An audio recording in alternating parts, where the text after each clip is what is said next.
Carson Thompson was last seen on Austin Terra. He was seen next to Nessie's Toll House, and then we got a call from the parents that he was missing. Now, he's been gone for 2 hours, so we have an hour to act because the first 3 hours were critical. This is the kid. He's 4'5", blonde hair, blue eyes. The plot's broken. This has to be a clue.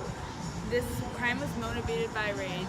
If this was just a regular abduction, they wouldn't have taken the time to rid this off. A single abduction would be classified as a snatch and grab, but with the other boy who's gone missing, I believe we're dealing with a preferential offender.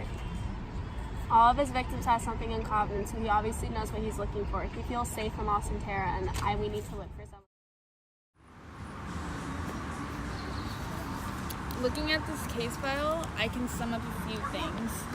The culprit is presumably a white male, and he most likely works at Austin Terra. When we looked into the other kidnapping case, we found some connections.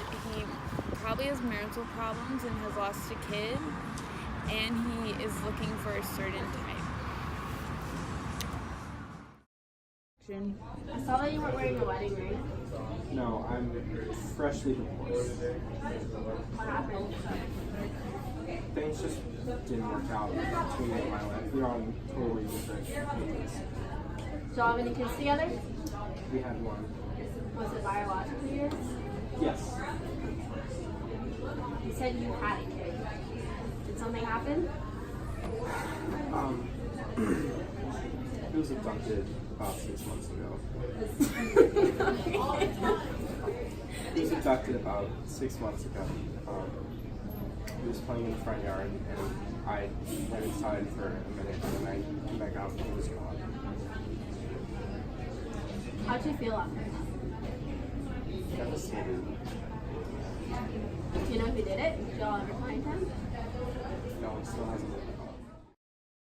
That video might have been confusing for a lot of y'all, especially if you don't know what a criminal profiler does.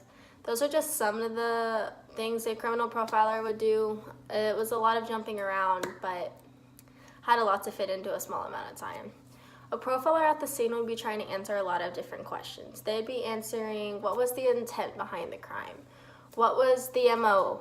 How much planning and forethought went into the crime? We'd be looking at how we can identify the killer if they're still at large. They use lots of different types of tests. They will interview the suspect. They will interview people close to the suspect. They'll go back through the crime scene and they'll look for anything that stands out. They'll look for example, like the broken chain.